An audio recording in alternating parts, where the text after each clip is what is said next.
এবার তোমার কবরে যখন রাখছে রে মুমিন, তিনটা প্রশ্ন করবে মুনকার আর নাকির।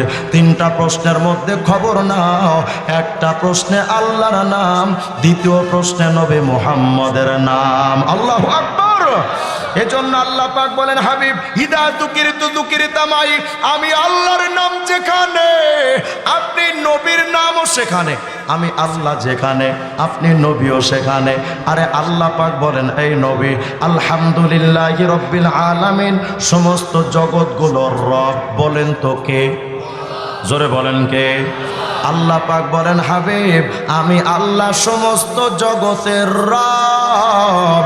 ওয়ামা আরসালনাকা ইল্লা রাহমাতাল লিল আলামিন, আর আপনি নবী, আপনাকে পাঠাইলাম সমস্ত জগতের রহমত। মানে তার মানে আল্লাহ বুঝাতে চান, হাবিব আমি আল্লাহ যেই যেই জগতের রব, আপনি নবী সেই জগতের রহমত।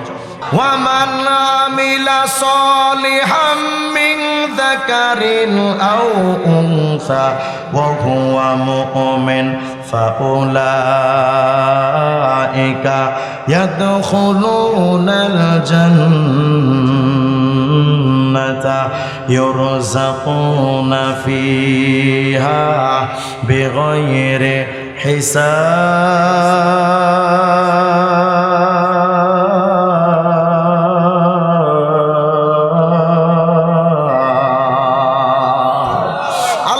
বলেন, হাবিব আপনার উম্মতকে জানায় দেন, ও যদি 20 লক্ষ নেকি না নেয় তো বলে দেন, আমি আল্লাহ আজিম, আমার কোনো কুল কিনারা নাই। আপনার উম্মত যদি একটা নেকির কাম করে, আমি আল্লাহ ওই এক নেকিটারে বাড়াইতেই থাকবো, বাড়াইতেই থাকবো, বাড়াইতেই থাকবো, এত বেশি দিব, সীমানা সীমানা থাকবে না।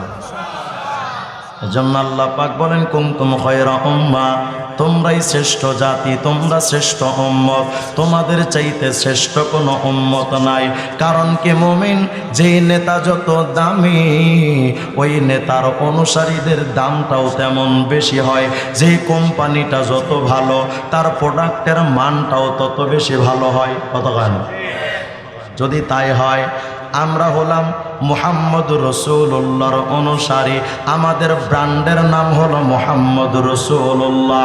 সুতরাং নবী যেমন দামি, আমরা উম্মত হিসেবে সমস্ত উম্মতের চাইতেও দামি। আমাদের নবী কেমন দামি, এটা আমার মূল বিষয়, আলোচনার দিকে যাচ্ছে, একটু মনোযোগ দেন। আল্লামা কাসতালানী রাহমাতুল্লাহ আলাইহি লিখেছেন আল মাওয়াহিবুল লাদুনিয়ার মধ্যে, আদম আলাইহিস সালাম তিনি তো জাক্কুম বৃক্ষ থেকে খেয়ে ফেললেন, নিষিদ্ধ গাছ জান্নাতের।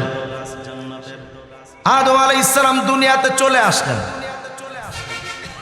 তিনি যখন বুঝলেন যে তার দ্বারা একটা পদস্খলন হয়ে গেছে, তো তখন আদম আলাইহিস সালাম, আদম এবং হাওয়া আলাইহিমাস সালাম, তাফসীরের কিতাবের মধ্যে আসছে, ইন্না আদম ওয়া হাওয়া বাকায়া মিআতাই সানা।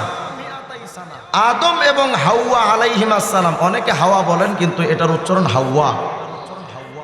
আদম এবং হাওয়া আলাইহিমাস সালাম 200 বছর পর্যন্ত কাঁদলেন, আল্লাহ মাফ করে দেন, আল্লাহ মাফ করে দেন, আল্লাহ মাফ করে দেন। কিন্তু আল্লাহ পাক মাফির সিদ্ধান্ত জানান নাই। 200 বছর পর্যন্ত আদম কেঁদেছেন, কিন্তু আল্লাহ পাক বলেন নাই, আদম তোমার ক্ষমার সিদ্ধান্ত দিলাম। 200 বছর পর একদিন আদম পয়গম্বর আল্লাহকে বলেন, গো রব, আসআলুকা বিহাক্কি মুহাম্মদ, আল্লাহ আজ আমি আপনার কাছে ক্ষমা চাচ্ছি, মুহাম্মদের ওসিলায় আমারে মাফ কইরা দেন। সুবহানাল্লাহ গান। সাথে সাথে আল্লাহ আদম পয়গম্বরকে মাফ করে দিলেন। কিন্তু আল্লাহ পাকের প্রশ্ন, আদম ওয়া কাইফা আরাফতা মুহাম্মাদা, এই আদম তুমি মুহাম্মদকে চিনলে কেমনে? ওয়ালাম আখলুকুহু, আমি তো এখনো মুহাম্মদকে দুনিয়াতে সৃষ্টি করে পাঠাইনি, তো তুমি মুহাম্মদকে চিনলে কেমনে? আদম পয়গম্বর বলেন, আল্লাহ লাম্মা খালাকতানি বিয়াদিকা ওয়া নাফাখতা ফিয়া মির রূহিকা, আল্লাহ যখন আপনি আপনার কুদরতি হাত দিয়ে আমি আদমরে বানাইলেন, আমার মধ্যে যখন সম্মানের রূহটা ফুঁকে দিলেন, আমি ধরতে শিখলাম, চলতে শিখলাম, তাকাইতে শিখলাম, হাঁটতে শিখলাম। আল্লাহ আমি আদম যখন রূহ পেলাম, আমি যখন তাকাইতে শিখেছিলাম, রাফাতু রাসি, আমি আমার মাথাটা উপরের দিকে উঠালাম, উঠায়া ফারাইতু কওয়ামিয়াল আরশ মাকতুবুন আলাইহা লা ইলাহা ইল্লাল্লাহ মুহাম্মাদুর রাসূলুল্লাহ। ও আল্লাহ, আমি আদম যখন মাথাটা উপরে উঠালাম, তো আরশে আজিমের দিকে তাকিয়ে দেখি প্রত্যেকটা খুঁটির মধ্যে এক পাশে আপনার নাম, পাশেই মুহাম্মদের নাম। আমি তখন থেকেই বুঝে নিয়েছি এই মুহাম্মদ সাধারণ কোনো মানুষ নন। ও মুমিন ভাই, যেই নবীর নাম আরশে আজিমের খুঁটিতে খুঁটিতে, যেই নবীর নাম সাতবক জমিনে আসমানে, যেই নবীর নাম সমস্ত সৃষ্টিকুলে, ওই নবীকে নিয়ে যদি আসাদ নূরেরা সারাদিন যদি সমালোচনা করে, আর ফ্রান্সের মেক্রোরা যদি সারাদিন নবীর নিয়ে সমালোচনা করে, আল্লাহর কসম, যেই নবীর নাম আল্লাহ বাড়াইছেন, ওই নবীর নামের বদনাম কইরা নবীর এক চুল পরিমাণ ক্ষতি করা সম্ভব হবে না। কারণ আমার নবীর সম্মান বাড়ানোর দায়িত্ব কার?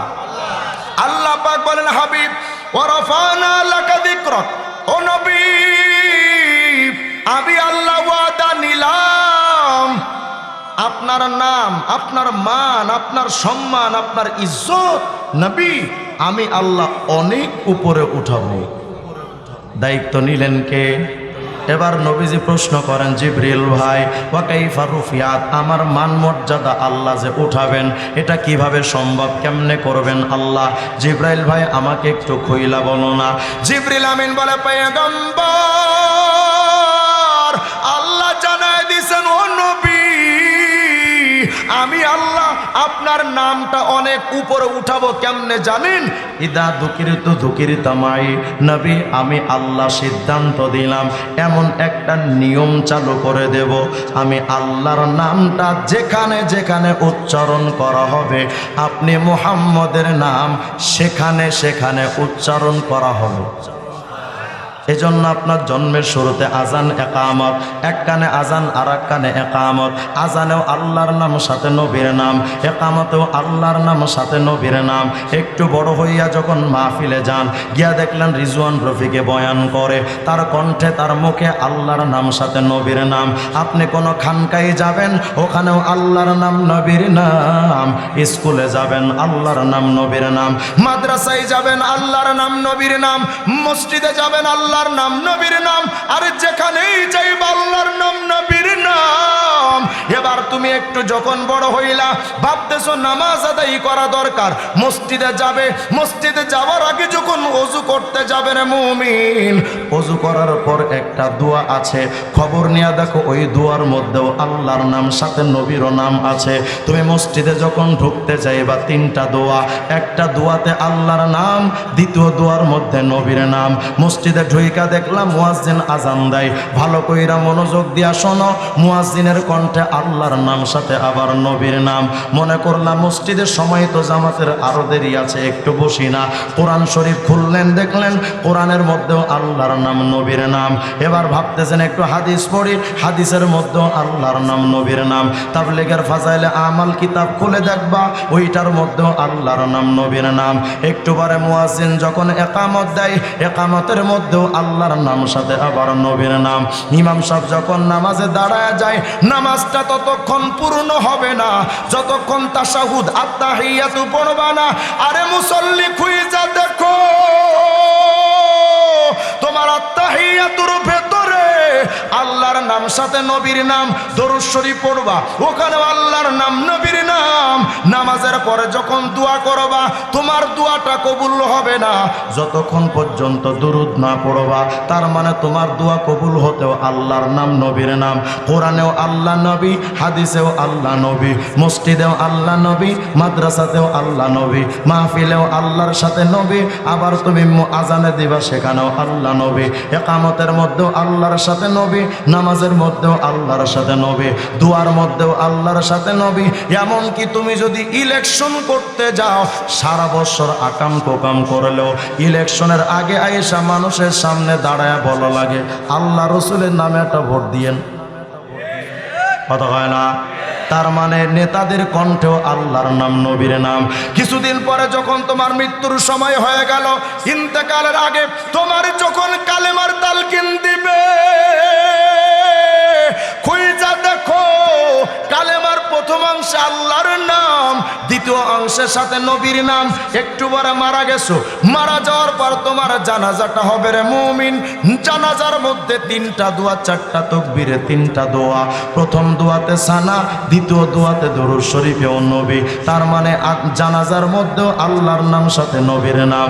তোমার লাশটা কান্ধে কইরা কবরে নাই, কবরে রাখার সময় সবাই বলে বিসমিল্লাহি ওয়া আলা মিল্লাতি রাসূলিল্লাহ। তার মানে তোমার লাশটা কবরে রাখার সময় আল্লাহর সাথে নবী।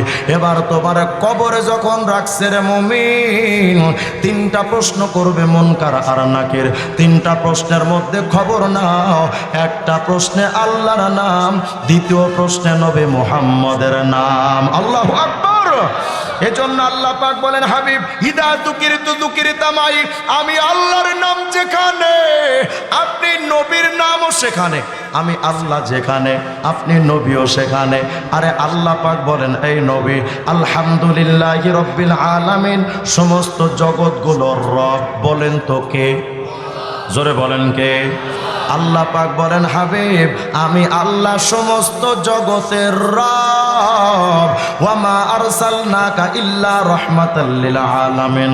আর আপনি নবী, আপনাকে পাঠাইলাম সমস্ত জগতের রহমত। মানে তার মানে আল্লাহ বুঝাতে চান হাবিব আমি আল্লাহ যেই যেই জগতের রব, আপনি নবী সেই সেই জগতের রহমত।